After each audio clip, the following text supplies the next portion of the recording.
22वां China Shenzhen international cultural industries fair 21 से 25 मई तक चीन के बड़े जुनूबी शहर शेनज़ेन में मुनक्किद हुआ। शेनज़ेन रवां बरस नवंबर में एशिया पैसिफिक इक्तिसादी ताउन तंजीम एपेक के इक्तिसादी कायदीन के 33वें इजलास की मेज़बानी करेगा।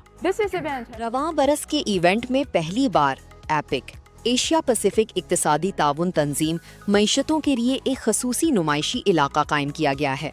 इस नुमाइशी इलाके में एशिया पैसिफिक खित्ते की सकाफती सियाहत के शोबे में कामयाबियों को उजागर किया गया।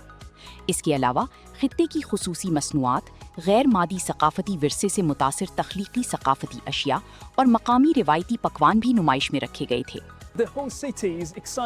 सारा शहर एपेक इजलास के हवाले से पुरजोश है।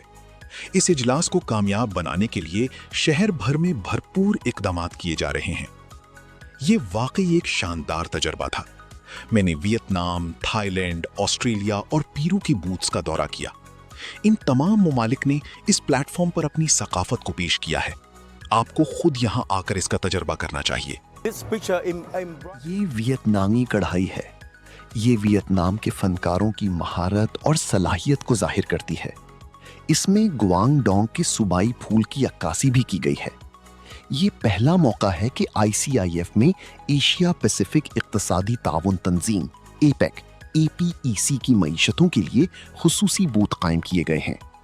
इससे जाहिर होता है कि शेनज़ेन शहर एपेक मईशतों को एक मुश्तरका प्लेटफॉर्म फराहम करना चाहता है। ये मेला हम दोनों ममालिक की आवाम को एक दूसरे को बेहतर तौर पर जानने का मौका फराहम करने वाला एक पुल है, जो बाहमी फायदे पर मबनी इक्तिसादी ताउन के लिए मजबूत बुनियाद साबित होगा।